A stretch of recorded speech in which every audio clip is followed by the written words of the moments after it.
Hello and welcome to the Jeffrey Breedwell audiocast. My name is Jeff, and I am so happy that you're here because I really don't feel like going through this topic alone. Oh, well, Jeff, you're never alone.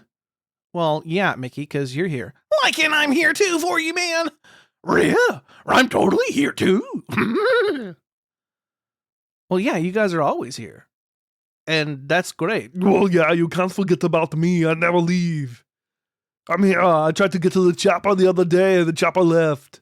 It left? Yeah, it left without me. I feel lonely. Oh. Well, you're never alone either, Arnold.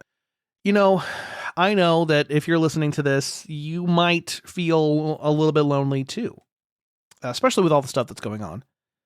And that's okay. It's totally fine. We can all feel a little bit lonely. And I'm okay with that. Sometimes it's healthy for us to feel lonely. But that's not the point. The point is that this topic today is, well, it's about the devil. Yeah, Mickey, it's about the devil. That's true. Yeah. You didn't mute your phone, Jeff. I know. I need to mute my phone.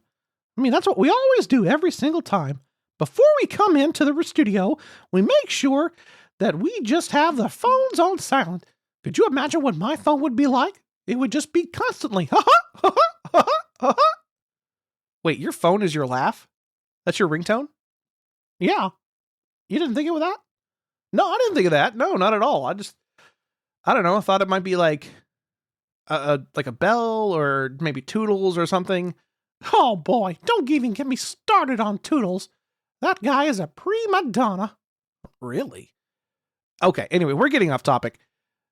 Today's episode is going to be titled Metaphoricles, the Devil and His Metaphor. And here's the thing. Here's the reason why this is such a difficult topic for me to discuss is the fact that I have a master's in divinity. I have been to school, been to seminary. I grew up in church. I grew up in evangelical churches. I grew up knowing beyond a shadow of a doubt that the devil was real, that demons attacked and demons plagued, and everything about what I'm getting ready to say is crazy. In fact, young me would have considered me now a heretic. That's how far I'm pushing this episode. So you're probably going to be turned off by this, but if you're not and you are willing to be challenged, strap in. Strap in. Buckle your seatbelt. Like, yeah, dude, you don't want to crash your head. Nope, you don't want to crash your head. So we want to keep this going, okay? But without any further ado, let's go ahead and get in and go into the topic. All right. What's up? There's going to be ghosts? No, Scoob, there's not going to be any ghosts. Like, are you sure, dude? We're talking about the devil here. Yeah, we're talking about the devil, but we're not talking about, like, ghosts and the dead. Well, I mean, we will talk about the dead. We're talking about the bread. I don't even know what that was. But Scoob is now out of the studio. So, I don't know what happened. Yeah, that was crazy. Anyway, let's go ahead and get on with it. Metaphoricles, the devil and his metaphor. Is the devil real? I'm not talking about a devil in one particular religion. I'm talking about the entire zeitgeist. I'm talking about the concept of the being in control of all evil in the world, in the universe, in the multiverse. Is Satan real? Is Iblis real? Is Mara real? What about Hades or Pluto? What of Loki, Surtur, or even hell? What of the ancient Zoroastrian god Engra Mainyu? Is Mephisto? Are they real? Or is the concept of a deity over evil a simple metaphor for the evil within humanity. Now, I know this one question and the paragraph that I just read above is probably pissed off a lot of evangelical Christians who might come across this, and probably other followers of other extreme versions of religions. They think and proudly proclaim that their God is the one true God above all others. In the case of Islam and Christianity, they're arguing over the same God. Christians call him God, and Muslims call him Allah. There's more to that history that could fill its own conversation, but that's not the point today. Today, you and I are discussing the being that Judaism calls the adversary. This is often depicted as a male and referred to by many names. Ash Satan, Dark Lord, Der Lieberhaftig, Diabolus, the Evil One, the Father of Lies, Iblis, Lord of the Underworld, Lucifer, Kolsky, Metaphoricles, Old Scratch, the Stranger, Old Nick, the Black Man, Prince of Darkness, Ruprecht, Satan, the Accuser, the Prosecutor, Sycophantes, Serpent, Volan, Beelzebub, Azazel, or if you're one of my exes, Jeff. Now, I'm sure you know of this being, and if you're evangelical, you're absolutely certain he exists. Just don't simply turn this off yet. Let's have an academic discussion, just as someone might have a talk about whether I'm real or AI. No artificial intelligence program could be this autistic on purpose. ADHD kids for the win! But first, this article has been sponsored by the necessary evil we all face, capitalism. Capitalism, making money off the backs of the poor since 1502. Now with oligarchs. Invest today and you can get a free ride in Jeffrey Epstein's old jet. This article is also sponsored by shirts. Shirts. See Matt? He bought a shirt. Matt looks awesome in his new Skull and Quills shirt. He's styling and profiling. Matt supports the work here on the Jeffrey Breedwell audiocast, and thus he's the coolest. Be like Matt and show your support by buying a shirt at jeffreybreedwell.com. Stand up, stand out, stand for yourself. It's made for you and shipped free. jeffreybreedwell.com. Help Jeff defeat his personal demons of debt by buying a shirt. And now, back to the article. Thanks, announcer guy. As long as humanity has used invisible yet powerful beings to explain the unexplainable, there has always been at least one of them designated to explain why bad things happen. In one of the oldest writings, dating back to at least 2000 BCE, the Enuma Elish, evil itself is what the world is built from. When Marduk defeats Tiamat, he splits the body in half. One is the sky, and the other is earth. Other ancient texts do something similar. Evil is explained by the defeat of a being that is then repurposed for good. The Rig Veda, from 1500 to 1200 BCE, describes Vitra, Sanskrit for enveloper, as a colossal serpent or dragon. He personifies drought and kept the world's waters captive until he was killed by Indra, the god of weather, sky, lightning, thunder, storms, rain, river flows, and war. You can think of Indra like the Indian version of Zeus. Christianity, by contrast, personifies evil into a fallen angel who tempts humans and thus can be blamed for their personal moral failure. We see this initially in Genesis 3, where Adam and Eve blame the snake for their failure to follow instructions. Ironically, had Adam and Eve not given into temptation, someone else would have, or we'd never learn the level of discernment between good and evil within the Christian context. This blaming of the snake gave rise to many in Christian history who sought to scare followers into the faith, a marketing scheme that still happens today. And that is something I aim to help free others by writing this. We, as popular Western society, have been kept in the cage of personifying evil, even though there are actual examples of evil within humanity itself. We don't need to personify evil when there are examples of evil itself within the human race, with people like Hitler, Trump, Stalin, Putin, Pol Pot, Ted Bundy, Elizabeth Bathory, Heinrich Himmler, Mao Zedong, Stephen Miller, and maybe that dude who cut me off in traffic as examples. So then, what is the devil? Is the devil real? If so, then is the devil responsible for all of the evil in this world? In Zoroastrianism, evil has its own co-eternal source and is locked in an eternal battle with good, in which evil will finally be defeated and destroyed. Wait, that sounds familiar.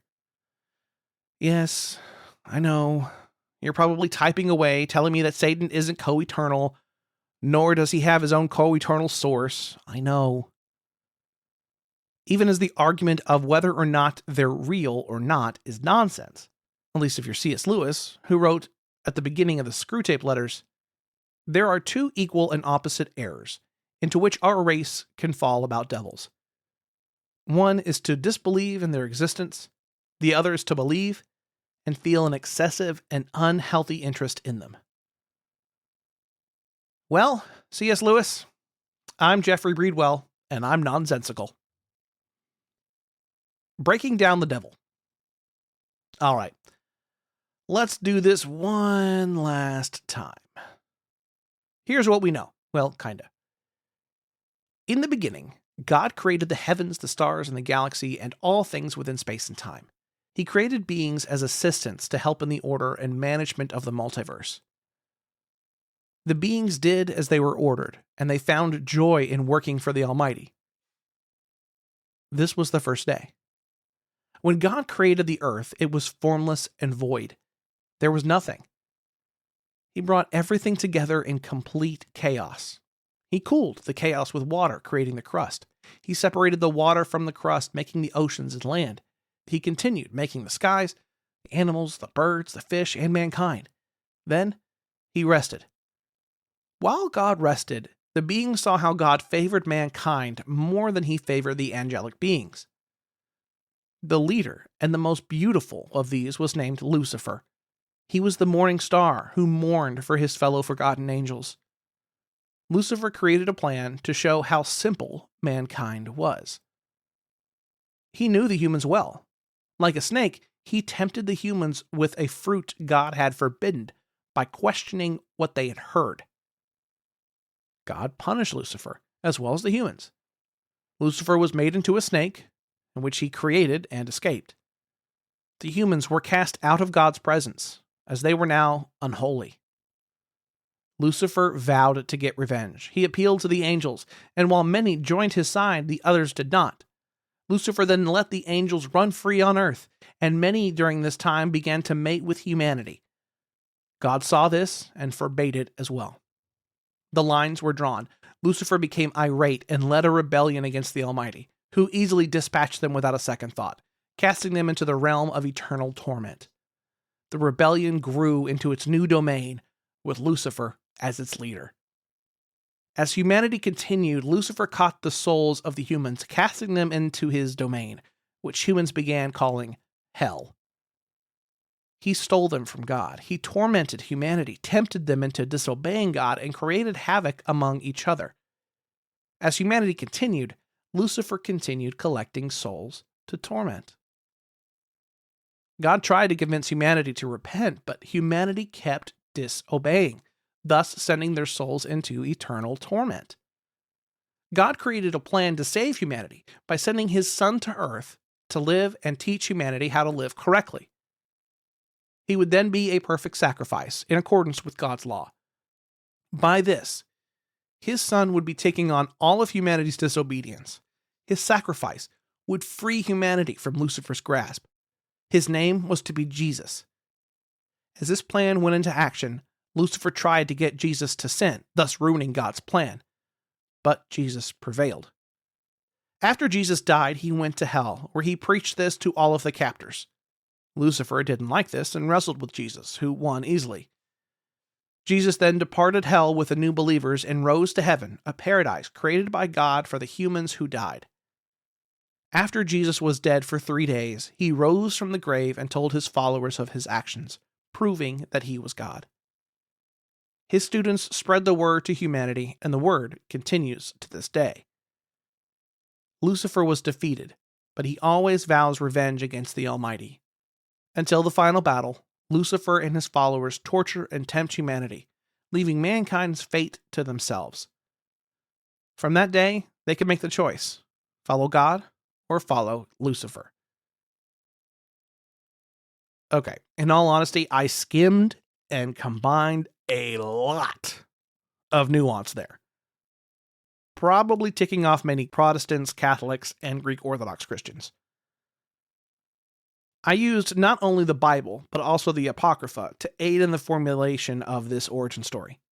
While many scholars and apologists might look at that story and scoff, I want to recognize that it draws on Christian tradition throughout the centuries. The story above is told with a focus on the devil, as he is known within the Christian tradition, even as I skim to the modern day and how we understand that story. There's more to the story. There are plenty of similarities with other religions, both in the story and in the Christian tradition of the devil. The dualistic view of good versus evil keeps a traditional story structure while also supplanting Zoroastrian views. There's also the Greek influence, where Hades is their god of the underworld. Hades is the brother of Zeus, who could be argued to be the Greek equivalent of God. But there's something more to the story that we often miss. Regardless of whether it's a myth or a legend, stories reflect their authors. It's the same in religion. The belief system reflects the culture of its believers. What the religion holds to be the most important usually reflects what the believers of those who worship the gods of that religion also hold dear. Ironically, the belief system of those who created the culture also gave rise to the gods we worship. Now, I know there will be more people in the comments saying I'm blaspheming, and to that I only say that you're missing the point. The point of religion isn't to get money. It isn't to gain fame, nor is it to become a god yourself. The point of religion isn't even to control. The point of religion is to promote the moral values of that culture. This is why priests and priestesses of all and any religions are held in such high regard. They represent the purest and wisest of their culture. Peter took what Jesus said and created a new culture with it, and that is what's interesting. We can see not just a belief in the great beyond, but also the creation of a culture. The Prophet Muhammad did the same. He took what the angel told him in the cave, and from that, he created a culture of what is now one of the world's most popular religions. Does that mean Iblis is real? Does that mean the depictions of the supernatural are real? Is Satan/Lucifer/the devil real? The real question being asked here isn't whether they're real or not. It's whether or not there is something to fear after death. We wonder what will happen after death, and every religion, every culture attempts to answer that. The devil, as we understand the character, is fictional. He doesn't exist. At least, that's what the lack of evidence suggests. The devil is a creation of the culture as the antithesis of what we in Western culture find to be abhorrent. This is why we often say of political enemies that they're of the devil, or even the devil incarnate. However, that same language does harm. It places those who oppose the religion of a culture to be classified as evil when they're anything but. The devil, as we understand the character, has been used as the real scapegoat for humanity's evil and misgivings throughout history. Every religion has its hands bloodied from proselytizing gone wild, and each time those who resisted the oppressive religion were demonized. The devil became an excuse. The devil made me do it. Became an excuse people could use to get away with horrific things. That's the thing. He's fictional, and because he's fictional, humanity has no true scapegoat for our misgivings. We have no escape from the horrific acts we commit against each other. The crimes we force onto others, the lives we take, the blood we shed, and the tears that flow from the victims fall onto our shoulders. The devil looks the way he does and acts the way he acts because we look and act the way we do. The mirror. Everything we create as humans reflects us. Every story, every child, every piece of art, and even every machine, it reflects us. AI reflects its users. We reflect ourselves in the world. Our perception of evil reflects our traits, shortcomings, and deepest desires. The desires we hide deep inside, yet are only caged by our morals and guarded by our better judgment. How we perceive the supernatural and the divine reflects both our goodness and our ego. Religion is a mirror of the culture it cultivates. Even when we try to make evil inhumane, it still ends up like us. That's why we crave the same thing. We crave stories we know because they mirror our struggles. We crave porn and smut as they allow us to play in our deepest physical urges. We crave comfort, and yet we're scared of change towards something that ends our selfish perspective. That's why horror movies scare us, but that's a completely different article. We can take comfort in the absence of eternal torment. It honestly doesn't make sense in Christianity. It's not what the early Christians taught, nor is it in the Bible.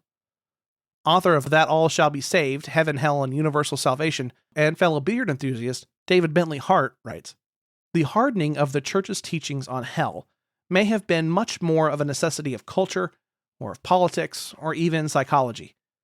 The more the church took shape as an administrative hierarchy, and especially as it became an organ of and support for imperial unity and power, the more naturally it tended to command submission from the faithful by whatever permissible methods of persuasion lay near at hand. Terror, one might argue, works its magic equally well in natures brutishly indomitable and irrepressibly curious. In other words, the church used the terror of hell to bring entire populations into submission. Terror affects the unyielding primal side and the curious side. It hijacks our entire spirit, our minds, and our bodies to create a fear that can only be explained by the boogeyman the church created. Satan, Lucifer, Iblis, Mara, the adversary.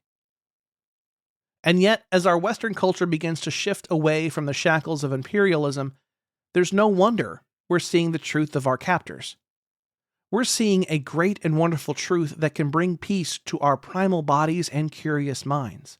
We are finding the devil isn't real, and thus hell isn't real, at least the way we think of it. Many would argue that life is hell. If the devil isn't real, then there's no one left but us to blame for our sins against each other. We are held responsible and accountable for our wrongs to each other.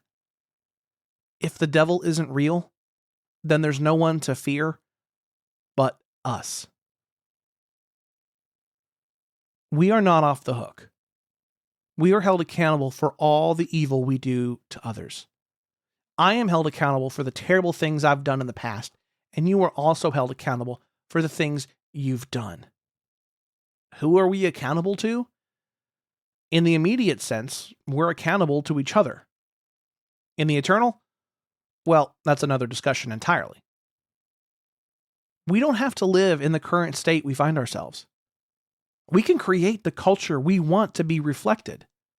We can change this world to make it less like hell and more like the utopia we all desire.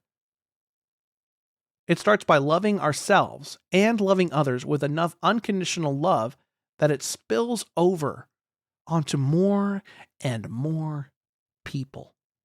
It's one interaction, one choice, one moral at a time. It starts with reconciling our past, taking ourselves off the hook, and taking steps towards goodness and love every day. What I'm suggesting isn't easy. People suck. On the surface, humans can be terrible creatures, capable of horrific acts against the planet we live on, the animals we live with, and the humans we call family. The people listed up at the top, Hitler, Putin, the guy who cut me off in traffic, still deserve love. That doesn't mean we excuse their behavior or even accept or agree with their sentiments. It means we acknowledge that humans, at our core, aren't evil. We're not the devil we're depicted as in religions and art, regardless of how some of us make it seem. No one is born evil. We are pressed and pushed past the precipice of goodness, surviving on pure spite and rage. Just because evil survives that way doesn't mean it has to die that way. There can be a good ending. The devil we are can return to the angel we started as. And all it takes is a little bit of reconciliation and love. With all my heart, Jeffrey. So yeah, that's it.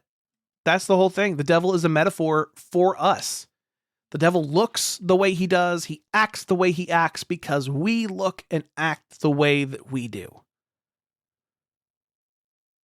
He is all of humanity's most evil things, evil desires, all rolled into one. And in every story, in everything that he ever is, he always represents the inside and inner selfishness and inner greed of that person, of that character.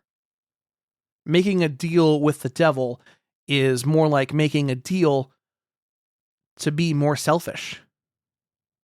Making a deal with the devil is more of like a fantasy style story, which is why it's not real.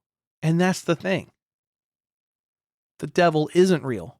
The devil is a metaphor for how terrible we are as people. So our own personal demons are the things that we don't like on the inside. And I know I'm probably saying the quiet part out loud and exposing the metaphor for what it is, but there you go.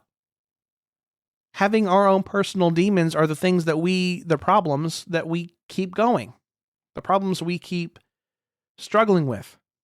And that's not saying anything bad about God or about Jesus or Muhammad or Abraham or Moses or Vishnu or anybody. That's not saying that at all. What I'm saying is the fact that the devil himself, regardless of how you want to wrap that metaphor in its package, looks the way he does and acts the way he acts because we look and act the way we do. But there's hope because no one is born evil. Okay, we can change. Humans can change if we're given the opportunity. And we're given enough grace for every time we mess up. And that's part of that love. So I know this has been a really heavy topic and it's probably given you something to think about and meditate on for a minute. So I'm going to go ahead and get out of your hair. We'll be back next week with another topic. Make sure you are subscribed. Make sure you like, comment, and share. Share this with your evangelical friends. That'd be really funny. But share this with people who might not know that the devil is a metaphor. So there you go. And to answer anybody's and every else question about whether or not I know what happens when we die, I have no idea, and neither do you. All right. With that being said, my cats, my dog, and me, we all love you. Have a great time. I'll catch you next time.